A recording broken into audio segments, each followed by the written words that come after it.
Hi viewers, welcome to Telugu sports. ముందుగా ఈ video చూస్తున్న వాళ్ళందరికీ చిన్న రిక్వెస్ట్. ఐపీఎల్ 2025 పరంగా ఎలాంటి అప్డేట్స్ కావాలన్నా, weather report, toss report, playing 11 update, cricket పరంగా ఎలాంటి ఇన్ఫర్మేషన్ అయినా అప్ టు డేట్ ఫాలో అవ్వాలనుకుంటున్నారా?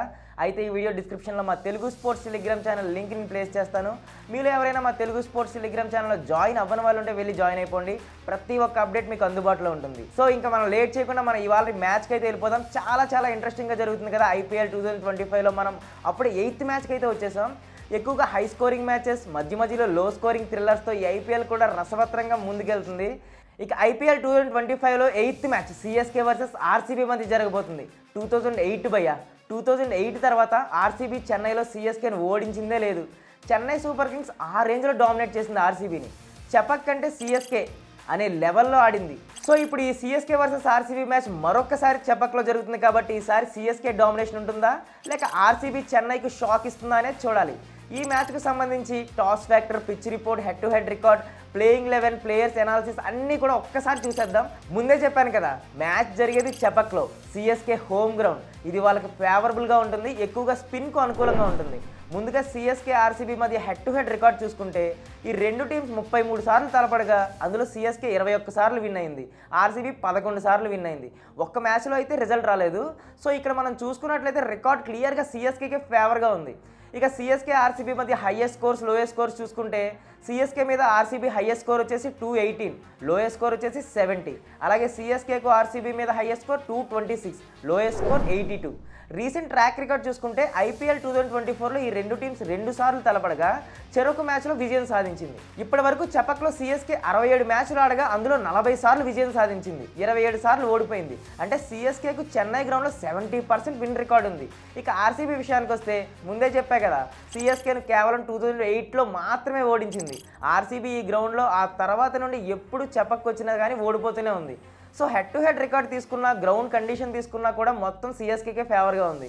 ఇక టాస్ విషయానికి వస్తే చెపక్ గ్రౌండ్ చేజింగ్కి లైట్గా ఫేవర్గా ఉందని చెప్పొచ్చు. 2021 నుండి గ్రౌండ్లో 21 మ్యాచెస్ జరగగా చేజింగ్ చేసిన టీం 15 సార్లు విజయం సాధించింది. బ్యాటింగ్ ఫస్ట్ చేసిన టీం 13 సార్లు విన్ అయింది. టాస్ విషయానికి వస్తే రికార్డ్ ఆర్సీబీకి ఫేవర్గా ఉంది. 2024 నుండి చూసుకుంటే 15 మ్యాచెస్లో సిఎస్కే కేవలం 4 సార్లు మాత్రమే టాస్ విన్ అయింది. అదే ఆర్సీబీ అయితే 11 సార్లు విన్ అయింది. సో టాస్ ఆర్సీబీ విన్ అయ్యే ఛాన్సెస్ ఎక్కువగా ఉన్నాయి. టాస్ విన్ అయిన టీం ఖచ్చితంగా బ్యాటింగ్ తీసుకుంటుందని నేను అనుకుంటున్నాను. ఎందుకంటే చెన్నై పిచ్ మ్యాచ్ జరిగే కొద్దీ మరింత స్లోగా మారుతుంది. లాస్ట్ మ్యాచ్లో కూడా 155 రన్స్ చేజ్ చేయడానికి సిఎస్కే ఇబ్బంది పడింది. కరెక్ట్ స్పిన్నర్స్ ముంబై ఇండియన్స్ దగ్గర ఉండుంటే సిఎస్కేకు చాలా టఫ్ అయ్యేది. అలాగే చెన్నైలో ఫస్ట్ బ్యాటింగ్ చేసిన టీం 49 టైమ్స్ విన్ అయితే సెకండ్ బ్యాటింగ్ చేసిన టీం 37 టైమ్స్ విన్ అయింది. ఇక చెప్పుకోవాల్సిన పని లేదు, చెపక్ అనేది బ్యాటింగ్ పిచ్ కాదు, ఇది స్పిన్నర్స్కు అనుకూలంగా ఉంటుంది. ఇక్కడ హైయెస్ట్ టీమ్ టోటల్ వచ్చేసి 246/5 చెన్నై సూపర్ కింగ్స్దే, lowest team total 70 Royal Challengers బెంగళూరుది. ఇక మన మెయిన్ టాపిక్ ప్లేయింగ్ 11 విషయానికి వస్తే సిఎస్కే ఆర్సీబీ రెండు టీమ్స్ కూడా ఫస్ట్ విన్ను నమోదు చేశాయి ఐపీఎల్ 2025లో. సో పెద్దగా ప్లేయింగ్ 11లో చేంజెస్ అయితే ఏమి ఉండవని నాకు అనిపిస్తుంది. ముఖ్యంగా ఆర్సీబీ ఫస్ట్ మ్యాచ్లో సాలిడ్ విన్ నమోదు చేసింది. అయితే ఫస్ట్ మ్యాచ్ను మైనర్ ఇంజురీ వల్ల మిస్ అయిన భువనేశ్వర్ కుమార్ సిఎస్కేతో మ్యాచ్ ఆడే అవకాశం ఉంది. సో తను రసిక్ సల్మాన్దార్ ప్లేస్లో ప్లేయింగ్ 11లో ఆడొచ్చు. ఒకసారి ఆర్సీబీ ప్లేయింగ్ 11 చూద్దాం. Virat Kohli, Phil Salt, Devdutt Padikkal, Rajat Patidar, Liam Livingstone, Jitesh Sharma, Tim David, Krunal Pandya, Bhuvneshwar Kumar, Josh Hazlewood, S Dayal, Suyash శర్మను ఇంపాక్ట్ ప్లేయర్గా తీసుకుంటారు. ఒకవేళ ఫస్ట్ చేజింగ్ అయితే పడికల్ను ఇంపాక్ట్ ప్లేయర్గా తీసుకుంటారు.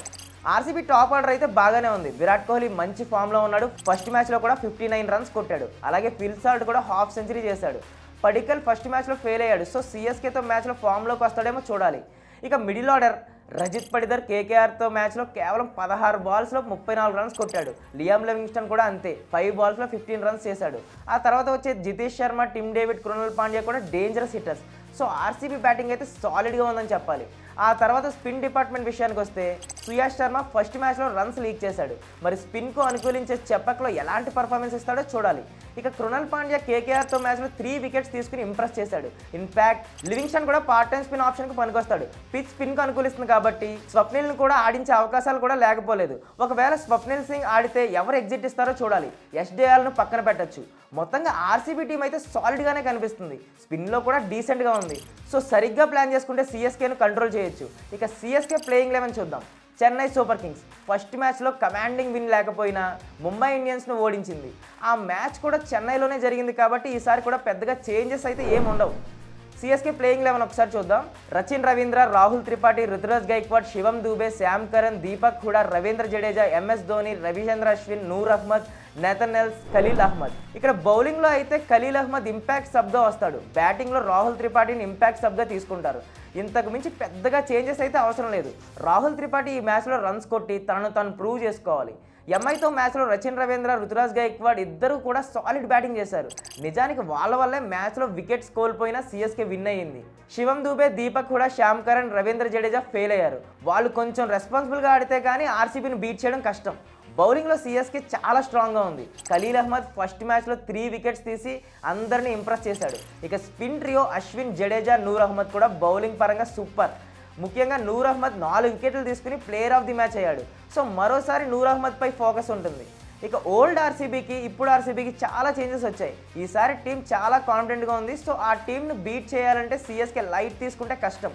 ఇంకా ప్రిడిక్షన్ విషయానికి వస్తే ఈసారి నేను బోల్డ్ ప్రిడిక్షన్ ఇద్దాం అనుకుంటున్నా. పిచ్ దగ్గర నుండి అన్ని సిఎస్కేకే ఫేవర్గా ఉన్నా కానీ ఆర్సీబీ గెలుస్తుందని ప్రిడిక్ట్ చేస్తున్నా. ఇదైతే నా యాక్యురేట్ ప్రిడిక్షన్. మీకు క్లియర్ ప్రిడిక్షన్ కావాలనుకుంటే మా Telugu sports Telegram channel link నేను డిస్క్రిప్షన్లో ప్లేస్ చేస్తాను.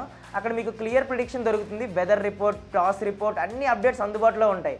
ఎవరైనా జాయిన్ అవ్వని వాళ్ళంటే వెళ్ళి వెంటనే జాయిన్ అయిపోండి.